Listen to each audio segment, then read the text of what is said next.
Alright, so I'm going to show you how to carve this pumpkin in order to blow it up in class and to be able to put it back together again. So one of the keys for this is to have a big pumpkin. This is a jumbo, and the other key is to have a handle. Sometimes they cut these things too close and it's a real pain, and you want to have something you can grab onto pretty easily. So once you've got your pumpkin, we're going to look at it right here. You want to decide where you want your face to be, and typical pumpkin making carving stuff, and also where you're going to put the hole for the igniter. Okay, so I've already looked at this one. I've decided that this is definitely going to be the back, and I'm going to use most of this as my face. It's kind of flat. To cut it, I'm going to use this guy right here. This is a Dremel with an attachment for cutting wood or drywall or whatever. Works great. It's a skinny blade, so I can actually turn it on a dime, but you don't have to use this. You can use a razor or a regular cutting knife, but one of the key things I'm going to go over with this is the angle of the cut has to be like this going in so that the piece can fly out, and you can also put it back. Okay, so, and also the size. So if I'm going to put an eye, the eye needs to be kind of oversized, not like a small eye, because if you narrow it back, then you only have this much in the back, and then sometimes you can do some carving out in the back. So as long as that's that triangle shaped piece to go in there. Okay, so I'm going to go ahead and draw my face, and then I'll start carving. Okay, so I've drawn the jack-o'-lantern face, and this is what I came up with. I started with a couple designs and then wanted to follow some of the lines here that are naturally occurring, because you want to try and hide the lines where they're going to be, because these pieces are going to go back in. So I chose the line like that, and this is actually going to be a cut so that half the mouth, when it blows up, will go this way, or it will actually separate into two pieces when it blows up. So if that makes sense. And then so I'm going to follow these lines as I do my cuts and try and keep them as neat as possible. And again, it's pretty simple, and it's not how you normally carve a scary pumpkin, but this is one of the better designs. That when you make many more teeth than this, they get hung up and they ended up not blowing out. So this is hopefully going to be a good design for the teeth. This is a little tight on this side. I may actually widen this line out a little bit when I cut. So I'm going to go ahead and cut the top and then get started. So another thing to consider when you're getting ready to mark your top for the cut there, you want to have it so that the lid is further back from the top. So we're not going to have a top that comes way out here. We're going to have a top that goes about from here, just behind the top, so that the face sort of covers that up, so we don't see the lid. And we're going to bring it around, and then we bring it around a little bit further in the back, so I have a little bit of arm space, so that I bring it around and it's wider in the back than the front. Okay, the last part of the cut before I forget is back here, down towards the middle in the back is this is going to be the hole for the igniter. Okay, so we're going to cut that. I used to put it down more towards the bottom, but I think the actual better spot is lower than the half, maybe about right there, but not too far to the bottom. Okay, because what we're going to do is we're going to ignite the hydrogen gas that's inside, and it's going to blow the rest of this out. And I keep this right here so that your palm can rest on a little bit of a lid there, and then if you have so if it does pick up a little bit, it can just rock back, because you're going to have one hand here and one hand on the igniter. Okay.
Okay, so should be all carved up. I'm gonna do a quick wipe, just double check. And then now I'm going to use the razor just to make sure everything is let go. Okay, so now if I pop this eye out, you can see that it's angled backwards, but that back there's not a whole lot of airspace. So what I'm going to do is I'm going to go in from the front side. I'm just going to chop some of this out so that we actually get some projectile action from the back side, because we got the explosion coming from here. We want to be able to pop this puppy right out. So I'm going to go just like that. Okay, so after the first boom, you may have to make some adjustments, but for right now, that's the basics. So I'm going to look at the mouth. See, the mouth isn't even moving. The nose is okay. Now the nose isn't a perfect cone, but it's still going to fly out just fine because of the pressure. Okay, and if it doesn't, what I'll do, and I may just do that now, is actually, since it's straight back, which is fine, but I'm going to go ahead and shave the back off, because when we think about the physics of this, the lighter it is, the more possible it is to blow out. So even though it's skinnier, it's not gonna. And if it starts to slide back in there and it gets funky after a couple runs, I'll just take a toothpick and just stick it right behind it, and that toothpick will hold it in there. Okay. So this eye still needs to be cut out a little bit. See how that eye looks.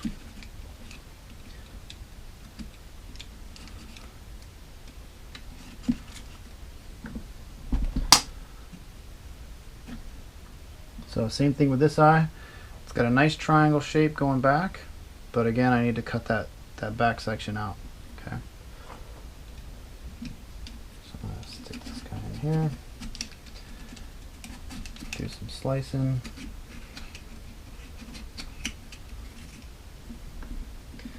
And there we go. I've got some more. Should be a better boom. These triangles are going to be fun tomorrow. Got one small, which is okay, and one big, because if these are cut to be the same size, then you could be mixing them up when you want to go put them back. At least with these, I can just look at the grain of the pumpkin and then match them up. Okay, so it shouldn't be too big a deal. Go ahead and cut the mouth out now.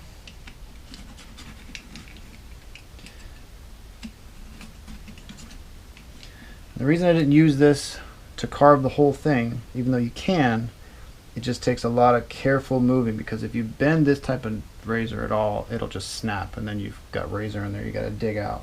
So this is better as a cleaner and a finisher than an actual cutter, even though you can use it to cut. And you can overcut these teeth, not a big deal, but you know, we're trying to keep it secret. So when you do this with kids, you're going to blow this up in front of the classroom. They can see the shape, but they don't really know what's going on just yet. They may not. Who knows? But try not to make it like too obvious what's happening. When the room is dark and you bring the pumpkin out at the end and then sort of turn it around or something like that, or like have it, you know, just the side and then you turn it at the last second, they may not get a chance to look at it so much. And usually if you do enough like magic work where you're misdirecting them, then they can his mouth is really wanting to stay in there.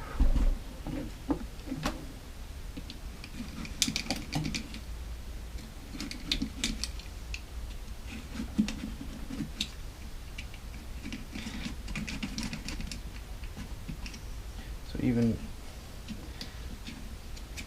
Alright, so I'm going to go ahead and cut it down the middle now so that it'll come out and I don't have a break. I'm just going to go ahead and put a cut right there. If I have to do another cut, I'll do another cut, but I'm not really planning on it. I want to get this little W and this partial W. Hey, it's pretty cool.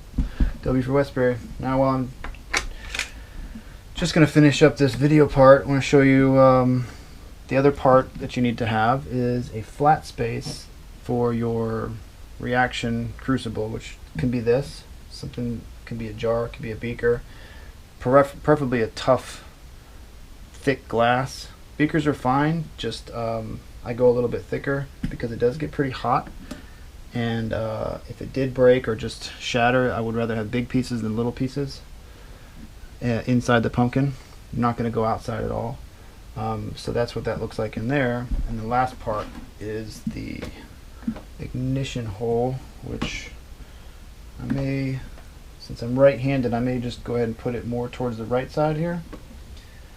So then when I go to put my lid on, I have a lid right here, my face, I know which way my face is going, then I can go do the countdown. 10, 9, 8, 7, 6, 5, 4, 3, 2, 1. I usually do a 10 count because you want to give the gas as long as possible to react or build up. And I'm going to go ahead and drill my hole for...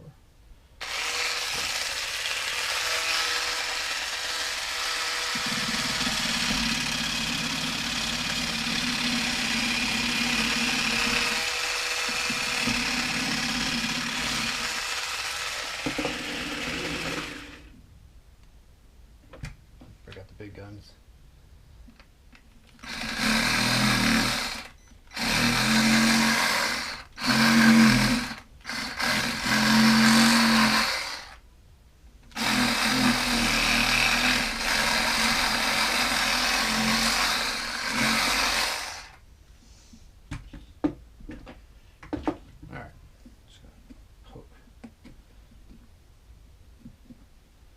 Alright, so now we got our ignition hole. So, I'm going to take this, okay, I'm going to stick it in, and you can see where the height is. I'm going to be above that. I'm going to have to make sure I'm above my launch, or my reaction chamber so I don't knock it over by accident, because it totally could. If I wasn't careful, and that would be bad, I'd have 6 molar hydrochloric acid inside my pumpkin. And that's pretty much the end of your pumpkin, because you can't do anything about it except for quickly get it in a thick trash bag and double bag and triple bag and then toss it, because it's going to eat through the bottom and make mush. So that's pretty fun.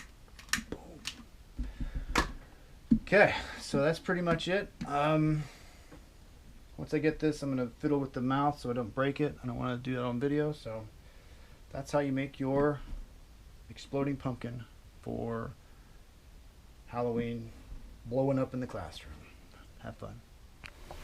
Are you sure it's going to blow up, Daddy? I'm quite positive it's going to blow up, dear. Okay. So here we go. Safety first. Gotta try and blow up a pumpkin in my cramped garage, so... Okay, here we go. Lid off.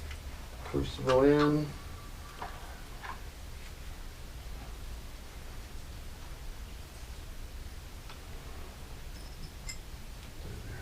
Okay. Acid going in. Reaction starting. Oh boy. Be a good one. Alright, 10, 9, 8, 7, 6, 5, 4, 3, 2, 1.